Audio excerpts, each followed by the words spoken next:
corners of Excel. And these basics will include sum, average, count, and conditional function.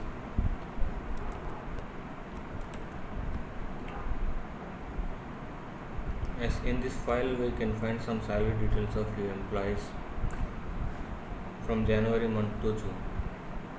Okay, if I want to sum the total salary of the company from for the January month, I have to type is equal to sum and open bracket and select the range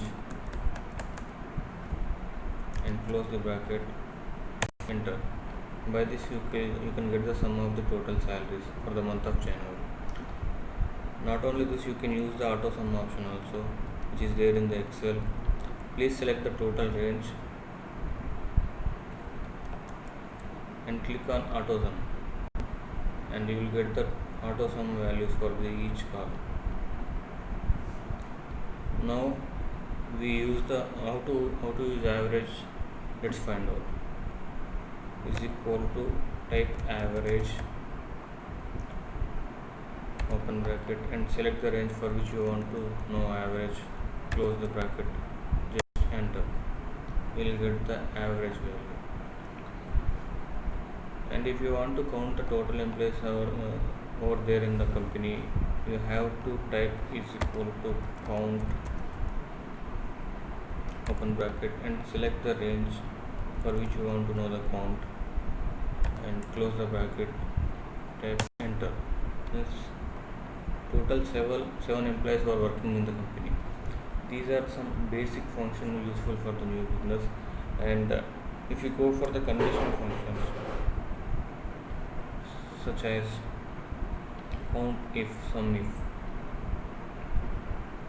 means count if means in the above column we have some details of fruits and their amount, such as apple 50 and oranges 1, means there are repeated items also.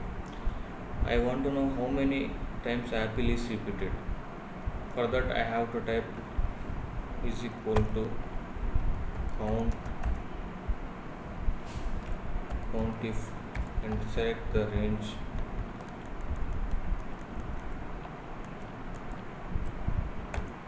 and select apples where it is present, means it is there in the B16 column, and close the bracket.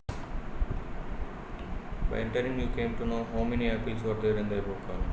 And if you want to add total amount for the apples, then we have to use sum if function is equal to sum if, open bracket, and select the range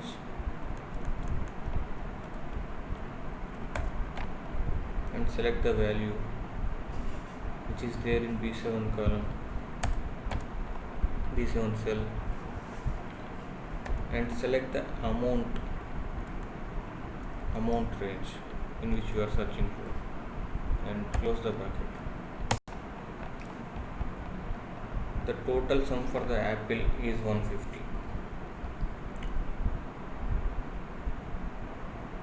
Okay, let's check the conditional functions again. Count if, first of all we have to type is equal to count if, and we have to select the range where we want to select where we are searching for the text or number, and comma. After that we have to select the text or number for which we are searching for. By entering we can find the number and the count of the apple or whatever the text was there, and you can find a sum if below there. I hope you understood, and thank you for the watching.